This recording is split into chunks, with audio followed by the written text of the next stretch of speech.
All right, Think Twice fans, we're back with another one of these deck tech videos.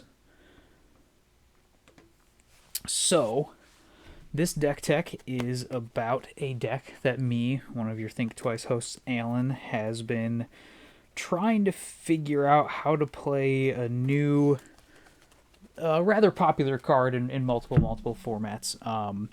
And so I'm going to go through and talk about my thought process for why I want to play this version of a deck surrounding this card. Maybe why I'm not going with what is just kind of the traditionally accepted version. And then kind of the choices around why I'm going to try this out. Okay. So the card we were talking about today is Corey Steelcutter. Card came out in Tarkir Dragonstorm. It has seen lots of success very quickly in many formats, pretty much all of them. It's pretty much everywhere. So in Modern, the main place you will see this card played is in an Izzet Prowess deck, which is essentially a very aggressive, try to just close games out very quickly style of deck. It runs cards like Monastery Swiftspear, Dragon's Rage Channeler, Slickshot Show Off, and a lot of ways to sling a lot of spells very quickly. The deck has seen a lot of success. So you might be then saying, so Alan, why don't you want to play it? And the very simple answer is that just aggro just isn't my playstyle. And I've tried playing aggro decks. I've tried playing Prowess with this card in it. And it just, while it's good, I'm not saying it's not good. It's definitely good, and it's probably, very likely could turn out to be better than what I'm going to show you today.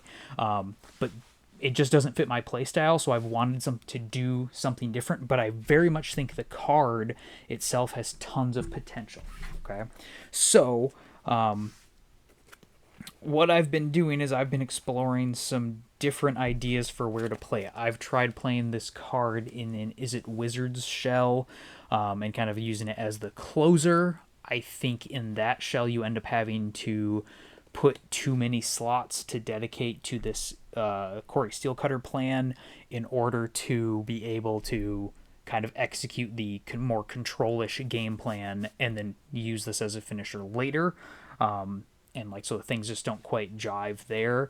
And then the next step I went to was playing it basically in just a classic Izzet Murktide shell, DRC, Ragavan, Murktide's counterspell, preordain, pick your interaction sort of thing. Basically what I did is I put together a list that was almost card for card, a list I probably would have played when Ledger Shredder was popular in that archetype. And then I just took out Ledger Shredder and put in Corey Steelcutter, and it was fine. But once again, the same thing. I don't think Corey Steelcutter plays very well with Counterspell unless you're able to have tons of extra mana laying around, which means you are willing to play the Mox Opal, Mox Amber, Tameo Emery, Urza Saga package. Okay? If you're a follower of Aspiring Spike, you've seen him recently play a ton of those different kinds of decks. I'll tell you the biggest reason for me not wanting to play those is budget. Okay? It is... Those cards are rather expensive, and while there are some expensive cards in this deck that I'm going to show you today, they're not on that level of, say, Mox Opal currently, which is, I don't know, $150 plus. So anyway, if you are wanting to play Corey Steelcutter, you're not really into aggro, and you don't want to buy Mox Opals, then maybe this is the kind of thing you're looking for. So essentially what I did is I started with and this is the way I kind of build all decks. I'm not what I would call a brewer, but I do like to play versions of cards or play with cards that I think suit my play style in a way that I enjoy. Okay, so I started with, what is the core of the deck to me? And in this case, this deck, the core is all built around Corey Steelcutter. So we start with 4 of those. And so the way I go through building decks and the way I went through my decision-making build this deck is, what plays well with this card? What do you have to play to make this card work? And there's a couple of things that are just true with Corey Steelcutter. Because it triggers off of Flurry, which is whenever you cast your second spell, you have to have lots of cheap spells you can continually cast, which means you only have so much room for reactive spells. Okay, it's why I feel like the Wizards list didn't really pan out. It was fine. You can win games with it. But it's why I felt that way, because it has too many more expensive spells. You can play this card alongside Flame of Anor, but I really think you'd struggle to play it alongside Flame of Anor and Counterspell, once again, unless you have the Moxen package, because that gives you the additional mana with the very cheap spells. So even though you're running 0s and 2s, you average out to 1s. But this deck isn't playing those cards, so it says, okay, what are the best ways then to get to the point where I'm consistently casting many, or at least 2 spells a turn? Because once you get this down, your goal is to try to trigger it every single turn, so that you're able to then continually pump out these prowess monks and very quickly create an army that overwhelms your opponent. Okay, so I went to the card that I know is great at allowing you to continually be able to play spells and digs for them very efficiently, and that is Expressive Iteration. Okay, so Expressive Iteration is essentially a 2-mana draw 2. While it's not exactly draw 2 because you have to play one of the cards that turn in order to get the full value, it is generally going to be the cheapest way to execute this kind of multiple spells in a turn plan while continually be able to draw cards. Because the problem is if you're playing multiple cards a turn, plus maybe playing a land every turn, you run out of spells fairly quickly. You don't want to do this in that deck, so you have to have a card advantage engine. Okay. The other thing that you need to have along with Corey Steelcutter is not only ways to continually play spells, those spells have to be relatively cheap.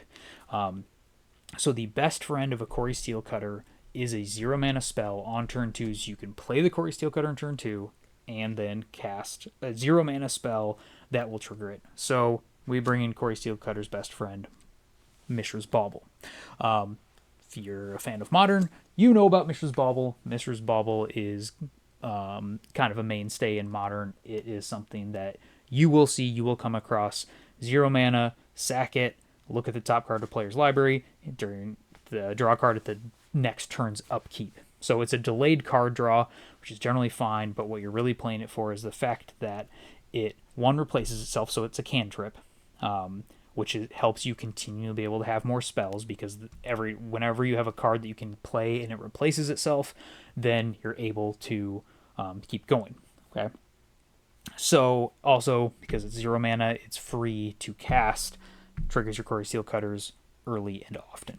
So these are kind of what I consider the 2 best friends of Corey Steelcutter. Okay.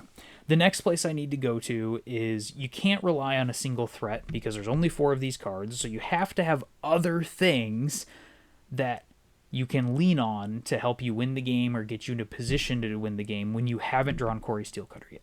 You're not always going to have it on turn 2, and you cannot just aggressively mulligan for a hand that can cast it on turn 2, because you also only have the baubles, all that sort of stuff.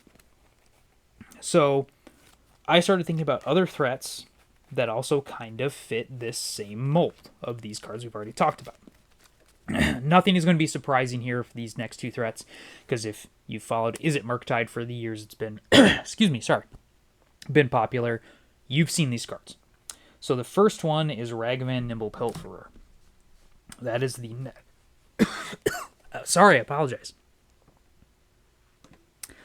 Sorry, had a little tickle in my throat. So Ragavan Nimble Pilferer, very cheap threat, and in its time in Modern has proven that not only is it one of those plays that, if it goes unanswered for a couple turns, can really build you toward a strong advantage, but it also fits the bill for Corey Steelcutter in another way, in that it can actually yield more spells.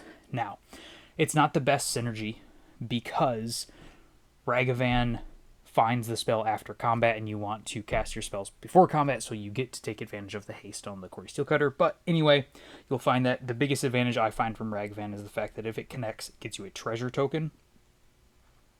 So that's able to let you run a slightly lower land count in order to kind of, take the high roll, take a little bit of a risk on being able to pack another spell or two in the deck because you don't have to put lands in the deck. Okay. The other threat, one of Ragavan's best friends, has always been, is Dragon's Rage Channeler. So this card works really well because, one, it triggers off. It also wants you to cast many spells in a turn because the more non-creature spells you play, the more times you're going to get to surveil. The more times you get to surveil, the better your card quality on average is because you're getting rid of bad draws at a time when they're not good for you. And it's also another threat that puts pressure on your opponent. It becomes a 3/3 flyer that starts to get the job done. These are both threats that have to be answered. Okay. So we see here, this is your main threat package. Here's your card advantage. Here's your cheap spell, that cantrips that's going to keep you going. So one of the reasons I don't like playing Prowess is because I've always been a player who wants to interact quite heavily with my opponent. Not always necessarily saying I just want to play control, but I want to be able to feel like I have some agency in the game in what's going on, so that I'm able to feel like the game went the way it did because I either made good or bad decisions along the way. So I want to be able to interact, and I want to be able to interact effectively. This is where, for me, I don't like Prowess and where it comes in. I don't like cards like Mutagenic Growth and Lava Dart as some of the ways that I try to interact. They're good cards in what they're trying to be used for. Prowess has proved itself to be a strong deck in the metagame. I'm not saying that these are, just whole bad cards, so if you like them, feel free to play them. They're not cards that appeal to me very well because having to sacrifice a land to deal 1 damage only really feels worth it when that damage is kind of getting you across the finish line. And I want to be able to a little bit more effectively interact with what my opponent is doing so that, even if the game takes a few more turns, I felt like I had some influence on how it turned out. So I go to the first place that red decks have gone for a long, long time, and I go to Lightning Bolt. Okay? So all 4 Lightning Bolts, don't really need to talk much about Lightning Bolt. It is efficient, it is solid, it is good. Okay. The next place we're going for interaction is I have 3 Unholy Heat in the deck. Okay. Unholy Heat and Dragon's Rage Channeler play really well together. They both want Delirium. They both get better when you have Delirium.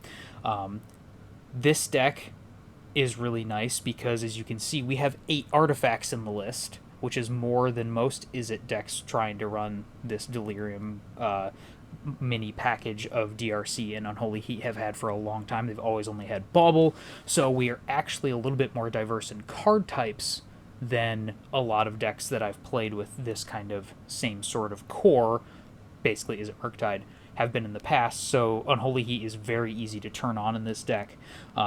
You're casting a lot of spells, you're surveilling, you have 8 artifacts. All of it kind of adds up to Unholy Heat is very, very often just 1 mana deals 6 damage to a creature or planeswalker, and you really can't beat that rate. That kills pretty much darn near anything you would want to be able to kill, and if it can't, then okay, sorry, somebody got you with something that you weren't fully prepared for, and that's okay. You can't be prepared for everything. Okay.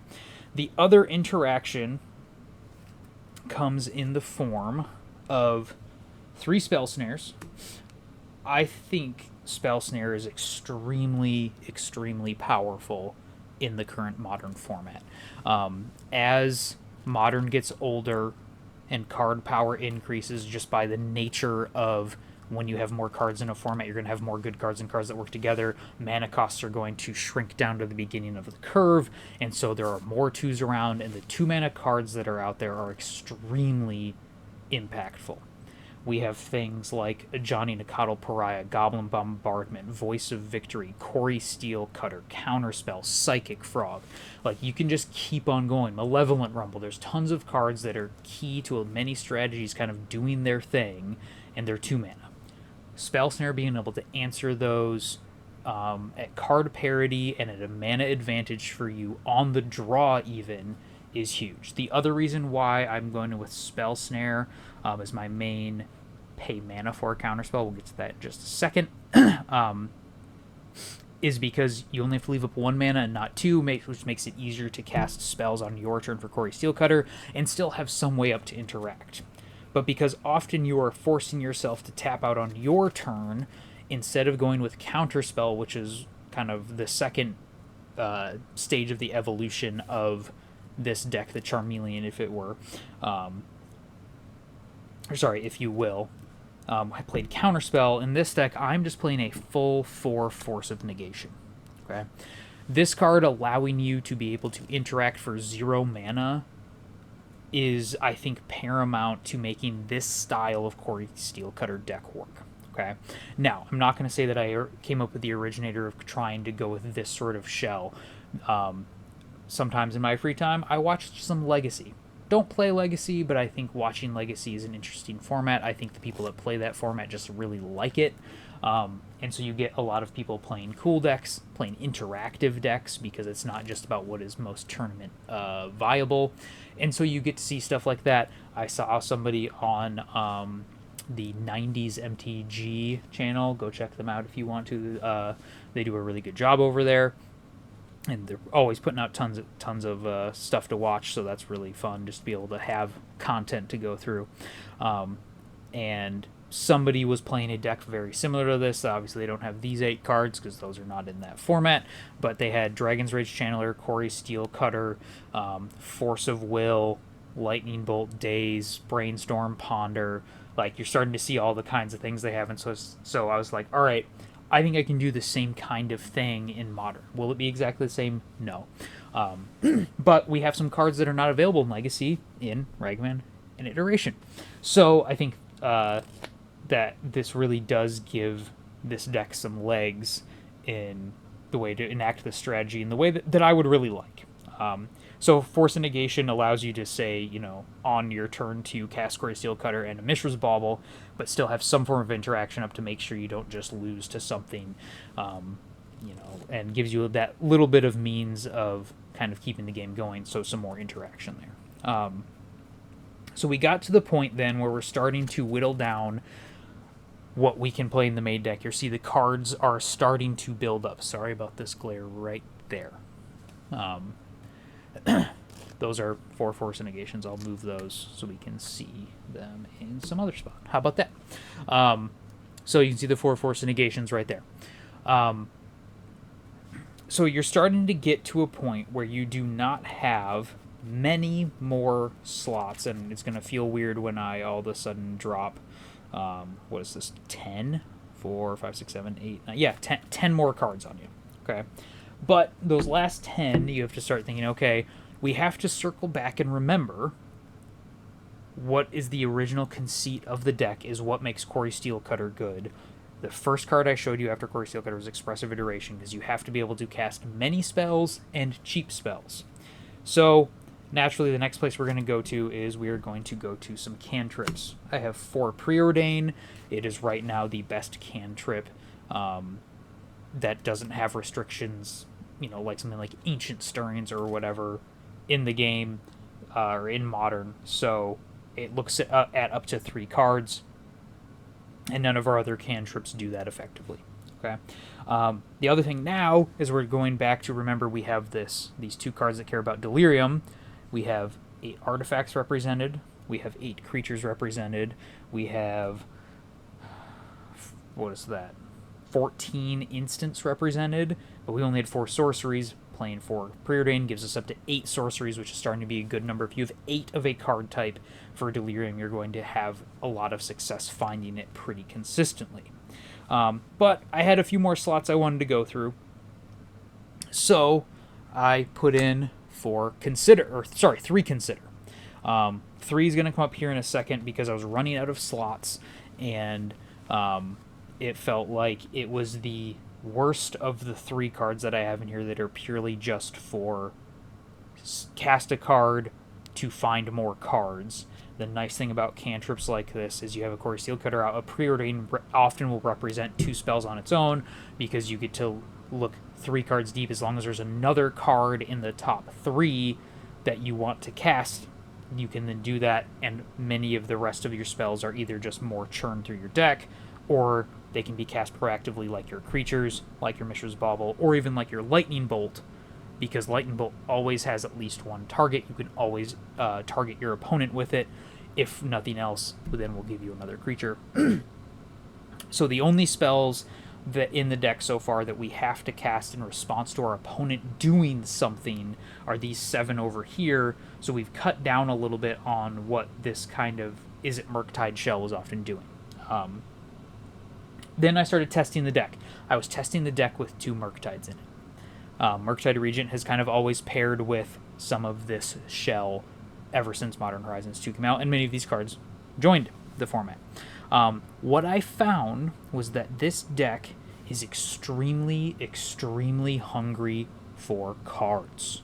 So, what you have to keep in mind then is that you just have to have even more ways of finding cards, because while Bauble, Consider, Preordain are cantrips and they're a card that finds another card, you often need to be able to get back up more cards than you did before. So I found that with Murktide in some playtesting was sometimes the finisher you wanted. It does the Murktide thing, you put it down, they can't answer it, it hits for 8 in the air, and within 2 turns the opponent's dead. But it didn't allow the rest of the deck to keep churning. It was kind of like, oh, we've reached the end point. And what I find with Core Steelcutter, the thing that makes it so good, and really I think the thing that intrigues me about it, is it's kind of just like this freight train that may not be the fastest thing ever, may not always get up to speed the fastest, but once it gets rolling, if you just keep it going, it is so hard to stop, because it just keeps on pumping out creatures. You can just attack freely with these monks into things, even if it's like, well, one's going to get through and one's not. You're often fine with that because you didn't pay anything to get that first monk. It just came from putting the card into play, and it's just spitting these things out. So what I found is that sometimes, yeah, your Murktide would slam down, but then if they didn't answer it, then you're left hoping to top deck something good. So I started to ask myself, okay, what is a threat that I can play? Because I wanted another threat. I don't think these 12 are quite good enough. Okay, and I wanted some top-end thing, some bigger thing, but I'm like, is there a threat that I can play that also helps me continue the card churn, so that even if it gets answered or it's not good enough on whatever axis I need it to, it allows me to keep on doing the same thing. It's how you're going to win matchups that grind out, that, you know, you're going to have, oh, you've got a board, I've got a board, we can't really swing into each other. Well, just being able to continually pump out prowess monks every turn, you'll find a turn where you go iteration into another card, and often then, you know, your monks are 4 power, you've got some of them with trample, you can do all this great stuff. So I was looking through, and I decided to try out 2 Bedlam Reveler. Okay? So Bedlam Reveler, if you're not familiar with it, is a card that was originally printed in, I believe, Shadows over Innistrad or Eldritch Moon. One of those 2. It is 6 red. That is 8 mana for a Devil Horror. It is a 3/4 with prowess. And it says, when this creature enters, discard your hand, then draw 3 cards. So that was the part that I said, okay, this is a top-end threat that will also keep this train rolling. It can draw me 3 cards. So very much the same way that people use Seasoned Pyromancer as a way to kind of like, okay, this is the last card out of my hand, and I'm going to draw up some more fuel. This does it as well, but this is kind of just bigger Seasoned Pyromancer. It's a bigger body, it's a 3/4, it has prowess, which you now see Core Steelcutter likes you to cast spells, and Dragon's Rage Channeler likes you to cast spells, so there's already some synergy together with there. The other ability that Bedlam Reveler has is, it says, this spell costs 1 less to cast for each instant and sorcery card in your graveyard.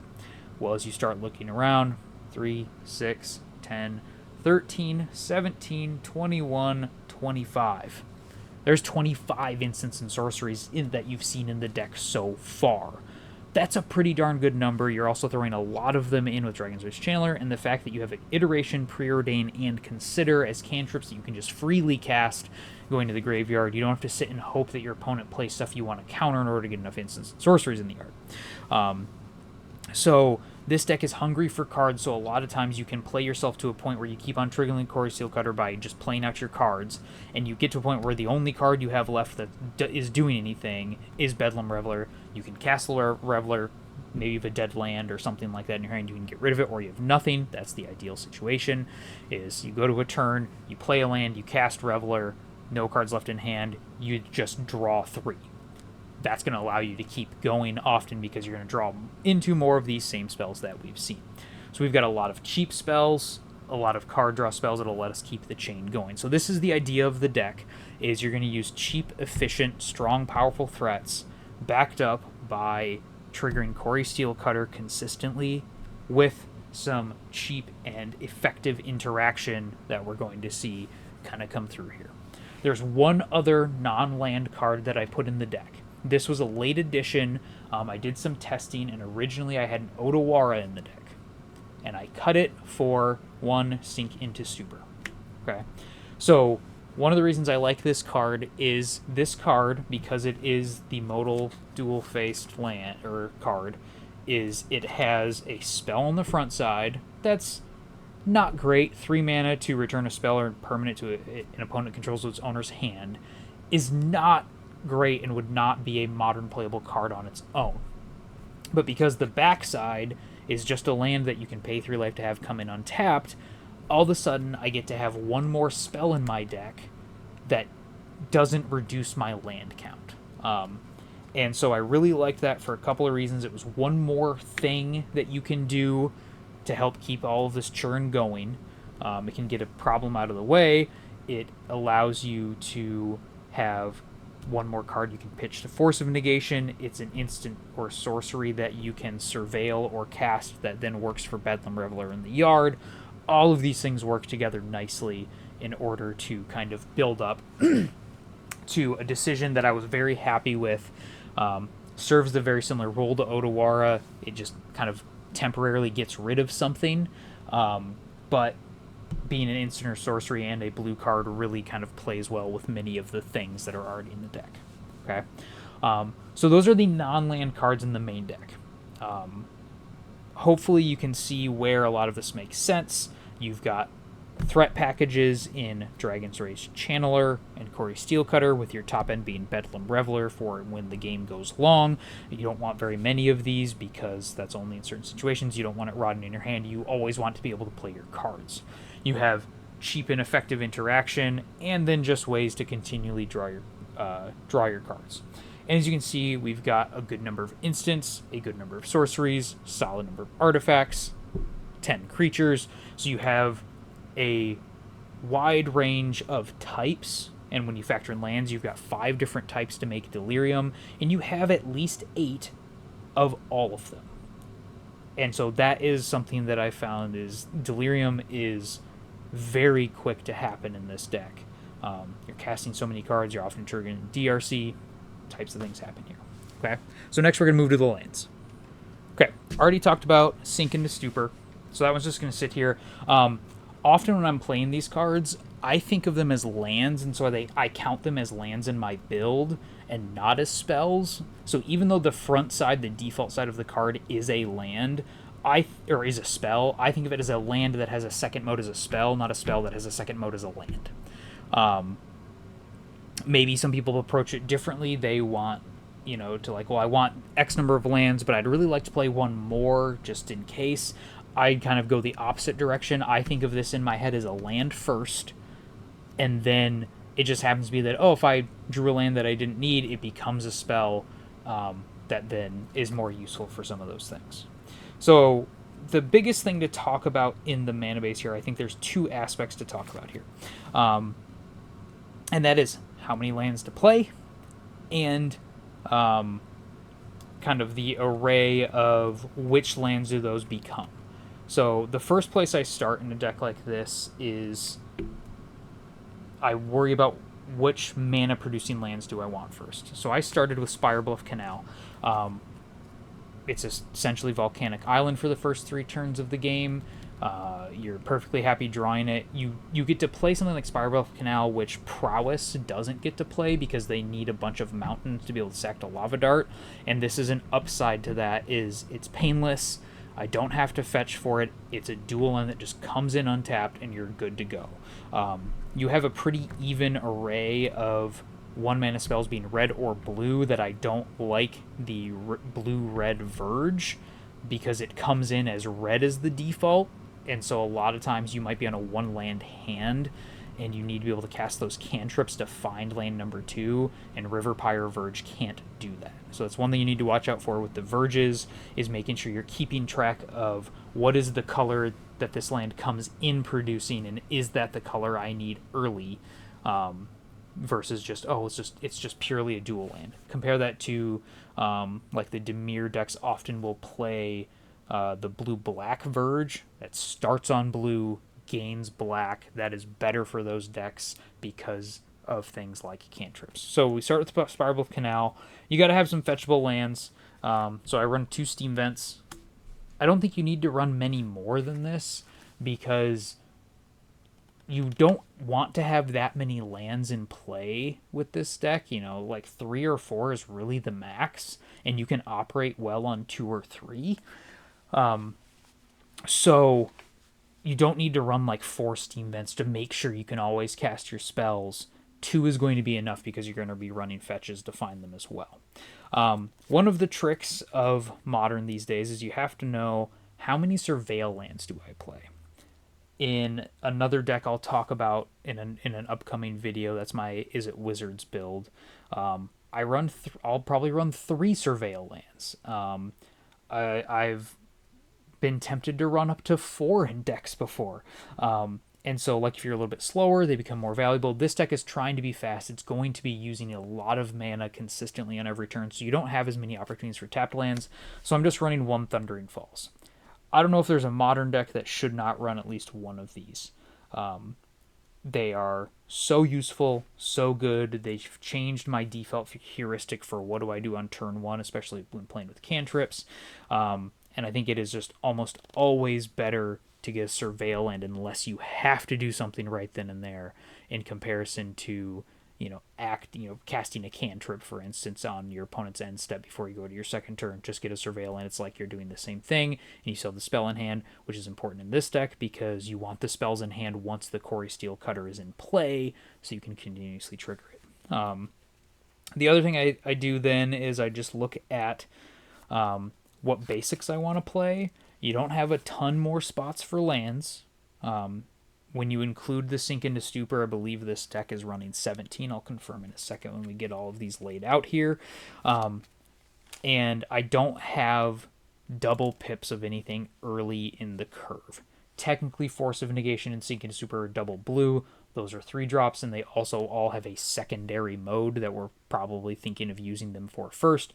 Force of Negation, our first mode of thinking of it is actually as a 0-mana counterspell, not a 3-mana counterspell.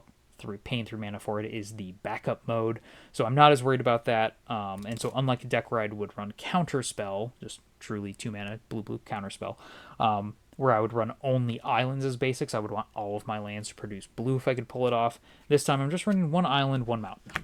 Very simple, very straightforward. I think it gives you the opportunity to fetch for both of them when you don't want to take extra damage. Maybe you're playing against an aggressive deck. It gives you the opportunity just to have these. And once again, you have a fairly even array of red and blue in this deck. So that leaves us with the fetches. So we're looking at 4, 5, 6, 7, 8, 9. 9 mana producing lands, which I think is more than enough. If you get to a point and if you're worried about I want to make sure I can cast all those spells with these 9 mana producing lands in the deck, if you draw enough of them, you can even hard cast Bedlam Reveler if, for instance, your graveyard has been removed. So I think that is more than enough. So then the rest of the mana base is going to be fetch lands. I said originally I was running Otawara. That became Sink into Stupor. I'm happy with that choice. When you were down to just middling teens numbers of lands, you don't really have room for utility lands. You've got about one, and that's my Sink into Stupor. So the thing that makes me decide on my fetches and what fetches I'm going to play is almost always my basics. If I only had 2 islands in this deck, as I've played consistently in Izzet Murktide builds in the past, all of my fetches can get my basic. So if all of your basics are one color, all of your fetches should probably be that same color, because if there's island in all of my fetchable lands, I just want blue fetches so that I can always grab a basic with any fetch land if I need to. In this case, I want to do a split. So I go to the obvious starting point with the fetches, and that is just to play Scalding Tarn. It can get both of your basics, no brainer. Then, seeing as I have the same number of basics, as I've said a couple times now, your mana costs are pretty evenly split. I just want to equally be able to find both of these, so I picked 2 other blue fetches and 2 other red fetches. And so you have an exactly equal mana base. Sink into Stupor makes you have 1 extra blue source than red source, but once again, that's probably okay, because it's serving a hybrid role. And so just everything is very simple, very straightforward. Just go get stuff done. The one thing you do need to keep track of then is when you're looking at what do you do with your fetch lands, you need to know if you've already used your 1 surveil land. I noticed that I'm very used to having 2 or 3. And so even if I have 1 in play already, I kind of assume I have another one to get. And in this deck, I don't. You also need to keep track of how many of your Steam Vents you've gone through. If you've got 1 in play and you've surveilled 1, you don't have any more to get. This is something that my co-host on the podcast, Drew, has always kind of had a little bit of a qualm with, is having more fetches than fetchable lands. And, it's fine if you want to shift these numbers a little bit. I'm fine with it because I never want to draw all of my lands anyway. And if I have all of my fetchable lands in play and I draw another land, it's just a bad draw, no matter if it's usable or not. So there's my sense on that. This is my mana base. 17 lands, because remember I'm counting Sink into Stupor as a land that just happens to have an instant typing on it. So that's where we are. Nothing too crazy about this, but my tip for building mana bases is when you're thinking about what fetches to play, once again, go to your basics and then let just your basics determine your fetch choices, because you can see any of these fetch lands can get any of these fetchable duels. That's the nice thing about fetchable duels. But the basics are the hindering capacity for you. So I've got 6 red fetches, 6 blue fetches, 8 fetches total. All right, we're going to move to the sideboard now. All right, sideboarding is something that changes very often in Modern. It's going to change depending on what your local metagame looks like, when new decks come up, how decks adapt, all that same sort of stuff. But this is where I'm currently sitting. Probably the most played and best sideboard card in all of Modern is the start, and that is Consigned to Memory. Not only does it hit, Eldrazi style, Tron style decks, it actually has a lot of useful sort of utility in many various matchups. I could talk about this card for quite a while, but it is an extremely powerful card. I know it's kind of annoying for a card that always sits in your sideboard and is an uncommon to be like $8, but if you're wondering what is a good pickup long term for you, if you're somebody like me who likes to play a lot of these Izzet sort of style decks, Consigned to Memory is going to go a long way toward just kind of making sure you're covered against a lot of stuff. A lot of the hate cards people bring in are artifacts. It stops you from getting blown out by Big Eldrazi with cast triggers because you can just replicate it. There's a lot of things out there. Just look at a bunch of deck lists, and everybody has abilities that they're kind of relying on for their stuff to do things, because you can't just have a Tarmogoyf style creature anymore. It doesn't really seem to get the job done very often. So we can start with Consigned to Memory. Along those same lines of, hey, how do I fight the big mana decks, which are almost all based in colorless mana in some form or another. Also, Urza Saga is a big thing out there. I probably would have run Blood Moon in this deck prior to the release of the Final Fantasy set. Urza Saga decks are really difficult for more fair decks to fight through. But with the rule change and Urza Saga now not dying to a Blood Moon style effect, it doesn't really do what you want it to do anymore as much. And so now I want something that is going to disrupt my opponent momentarily and then hit them really hard. And also, if Urza Saga has a problem because it gains so much value, you need to get it off the battlefield now. So you need to be looking to destroy it rather than Blood Moon it out. Okay, so in that line, I'm playing Obsidian for Obsidian Charma in this sideboard. This card really does the kind of thing that you want for this slot. If you're trying to fight these decks that are either Urza Saga valuing you out or trying to use soul lands, which are lands that produce 2 colorless mana, named after Soul Ring, you need to be able to destroy them and present a clock because they will just continue to find more stuff.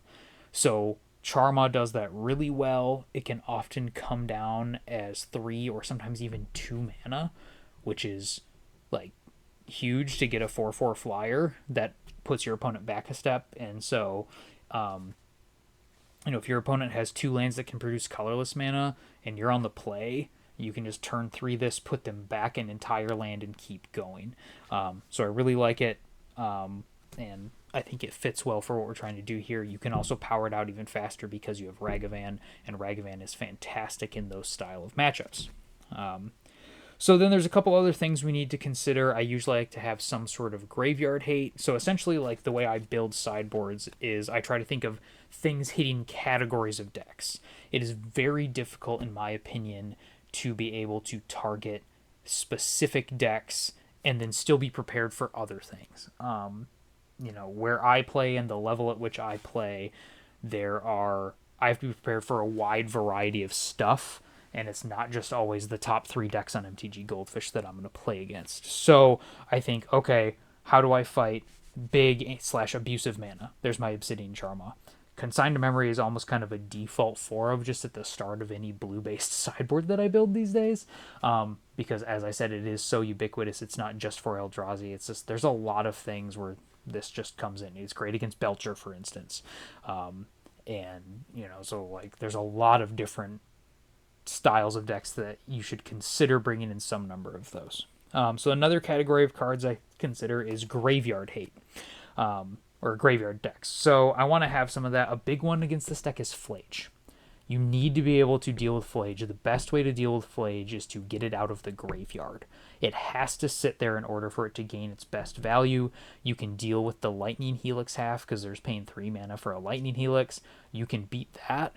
Beating a Resolved Flage, especially in Arena of Gloried Flage, is very difficult. So we go to Soul Guide Lantern. I really like Soul Guide Lantern for a couple of reasons. One, you get 1 card out of it for the first mana without having to do anything else.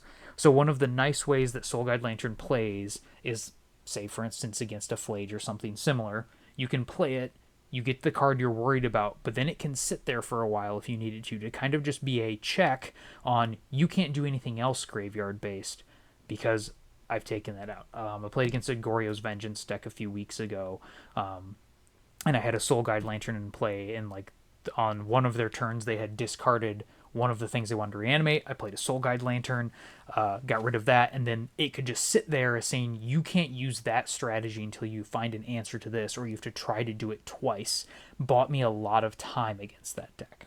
Okay, I often try to have 3 slots dedicated to these categories.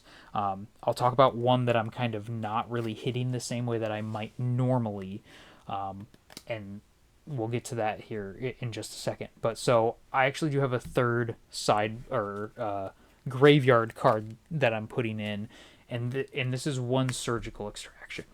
The biggest reason for this is not because I actually am hoping to hit a bunch of different decks and be able to take away their win con, which is the way I think a lot of people think of Surgical, as like a I gotcha, or like, ooh, if I do this, I win because I get rid of their thing.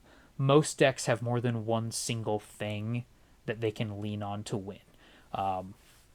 Glass cannon decks that need exactly this one specific card to do anything are very difficult for them to be sustained in Modern. Okay. The reason why I want Surgical is it can be another 0 mana spell for Corey Steelcutter. So it's another way to be able to continue that churn and play very cheap cards but still hit this category of Graveyard Hate. There are a lot of times, once again, against Boros Energy, if they're playing Flage, for instance, I don't bring in the Surgical, I only bring in the Soul Guide Lanterns. So it's not always in there, but it is sometimes. Another category of things I'm looking to make sure I'm good against are aggressive starts, which generally involve small creatures. So I'm playing 2 Stern Scolding. Once again, highly efficient, useful interaction that allows you to hold up a small amount of mana to have a large impact. This card has a lot of overlap in some matchups where you want it with Spell Snare, and it's great having both. You just have kind of a ton of endless answers to these things. Another thing thinking along kind of that same line is I want answers to creatures that maybe Bolt can't kill and Heat has to be delirious to hit, and so it's not always reliable to do that, or sometimes just the creatures having an ETB that you cannot beat is a problem, aka Primeval Titan. So in that case, we're also running 2 Subtlety as the last 2 slots in the sideboard. So this is going to stop some problematic things from coming down for a turn. Sometimes a turn is all you need because you can have an explosion of power onto the board with Corey Steelcutter. So this is what I'm running as a sideboard. One thing I mentioned is that I kind of hit categories. So I've got creatures of various kind of sizing, whether it's small and fast starts or big creatures that I can't deal with. Graveyard, big mana. The other one that I haven't touched on yet is artifacts. I often want some amount of artifact destruction or artifact hate in a sideboard. There are enough powerful, good, strong artifacts, and there is probably no other card type that has more archetypes built around it simply by the nature of the way cards are designed. They're like, you could say, well, yeah, well, a bunch of decks have creatures, but they're not necessarily built around things that care about creatures. You just have to kill them because they're the thing that are killing you. Artifacts as a card type have more decks built around artifacts matters than any other card type. So I normally want to have some of that. In this deck, I just didn't feel like I had the space. I could run Meltdown, but Meltdown is the best against a card that I don't want to kill, which is Corey Steelcutter, because it would kill my own. So I'm hoping that my Force of Negations and Spell Snares are enough to carry me against opposing Corey Steelcutters. And I think then in the, Moxen and other artifact-based, whether you want to call them affinity or whatever style decks that are running a ton of different artifacts, maybe hammer decks, sometimes we see those. You do like to have some ability to destroy artifacts once they hit the battlefield that I don't have, but once again, maybe between the Force of Negations and other counter magic, you can keep those at bay. And also, you have Consigned to Memory. Consigned to Memory, it hits a lot of artifacts because most of them are colorless. Note, it will not stop Corey Steelcutter because it is red, but once again, Force Negation, Spell Snare in the main. So I decided that these other things were going to be more problematic for me, and so I wanted to have answers for, in comparison to having some artifact hate. This is a big question that you might have to make and tweaks for yourself. If you want to try to run this style of archetype based on your own metagame. If you see a lot more Mox Opal, Mox Amber, Urza Saga decks than I do, then you might want to have some of that. I think Urza Saga can be a very difficult problem for this deck. So I'm kind of hoping that the speed that the deck can employ in being aggressive when it wants to helps lead to, well, maybe you just are able to race the Urza Saga, or you can Charmaw and do some of these other things to stop some of the things that Urza Saga decks might give you trouble with. I think it's really important to remember when building a deck in Modern, especially when thinking about sideboarding, is that you have to be accepting of the fact that you will not be able to be at a point where you know you have a consistent winning matchup against every kind of archetype. You just can't do it. It is not possible. The format has too many things going on in it for that to be able to happen. Okay? So be willing to hedge your bets in places. What I like to say then is I feel like I have some game against it. I'm going to have to maybe get a touch lucky, and I'm just going to try to rely on my play skill in order to carry me in those matchups. And I'm going to put in cards that help me in the matchups that I need more than just those factors, or that I'm not prepared for. And an aggressive deck with Ragavans and Corey Steelcutters in it is probably pretty good against big mana decks naturally. But then you'd say, well, why you've Consign and Charmaw? It's because I also have so many cards that I don't want in those matchups that I want to be able to bring in something effective to make it so I just don't have dead draws. And I have less dead draws against some of these other artifact-based decks than I do against, say, Eldrazi. So that is the deck. Overall, those are my ideas about why I decided to build it the way I did and what the goals are. So remember, the whole idea we talked about is this card centers around your Corey Steelcutter, and you want to be able to cast lots of spells consistently every turn in order to create your monks that will grow and eventually win the game through the power of this card. So if you're like me and maybe you're not quite an aggro gamer, that's okay. Prowess is a good deck, and if you like that style, go for it.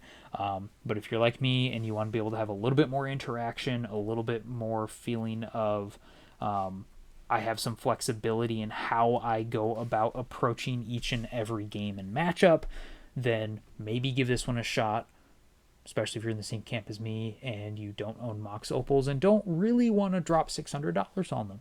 That is perfectly acceptable to not want to do that. If you have them, more power to you, and you want to play those cool style decks, I envy you. That would be cool. But this is where I'm sitting right now. I'm going to play the deck a little bit more, going to continue testing it, see what I think. You'll probably see some gameplay videos with this deck coming in the future. If you've got some questions or you've got some ideas, feel free to fire them away in the comments. Thank you for watching, for those who sat here and watched for the just shy of an hour of me just kind of talking about cards. And if you enjoyed it, cool. If you try to play it, let me know how it goes for you. But we'll see you next time.